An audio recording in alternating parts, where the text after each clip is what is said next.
Il y a le ministère de l'administration quand même qui avait chargé d'une commission qui devait venir dans les cuisines des partis politiques. Est-ce que vous avez reçu cette mission? C'est vrai qu'on a reçu cette nouvelle comme tous les autres partis. On n'a pas reçu de mission.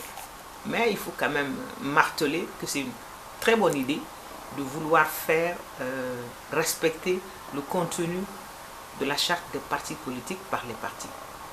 Mais ce que je veux dire, il ne faut pas que la finalité, si ce contrôle a lieu, il ne faut pas que la finalité soit la dissolution des partis ou le retrait des agréments.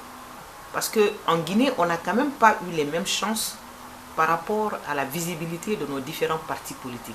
Certains ont attendu d'être ministres de la République, d'autres directeurs, d'autres premiers ministres. Certains ont dérobé l'argent du contribuable guinéen pour hisser haut leur parti.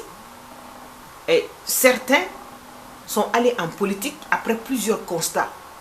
Ils ont juste été des gens engagés pour créer un parti politique. Et malheureusement, en Guinée, on a développé le côté vénal et le côté violent de la politique. Le côté vénal, le côté argent. Donc, a priori, dans le code, dans la charte des partis politiques, ce n'est pas l'argent qui est mis en premier point.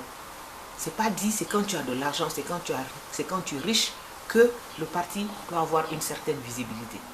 Donc, je me dis que c'est une très bonne idée de vouloir faire respecter le contenu de la charte des partis politiques, mais la finalité, par rapport aux différents partis qui n'auraient peut-être pas pu respecter totalement le contenu en termes de sièges, en termes de visibilité, en termes de représentation ou de représentativité, je crois que la finalité ne doit pas être leur dissolution.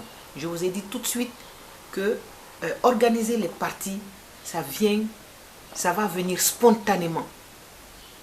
Ça va venir spontanément comme ça s'est passé avec les coalitions. De 194 partis, on est venu à 22 coalitions.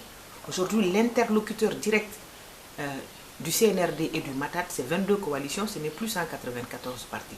Donc ça va s'organiser, soit en termes d'idéologie, parce que normalement, dans les grands pays, les partis sont organisés en termes d'idéologie. Un parti qui se retrouverait avec, qui retrouverait son idéologie dans un grand système, forcément va basculer dans ce système-là. Donc on n'a pas à imposer ça.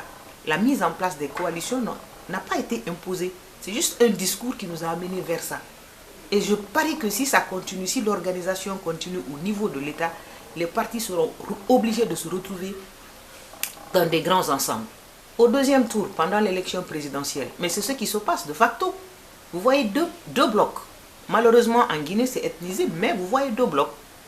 Donc je crois que c'est une très bonne chose, mais on n'a pas à faire de cette occasion, à saisir cette opportunité ou cette occasion pour dissoudre des partis ou pour leur retirer leur agrément.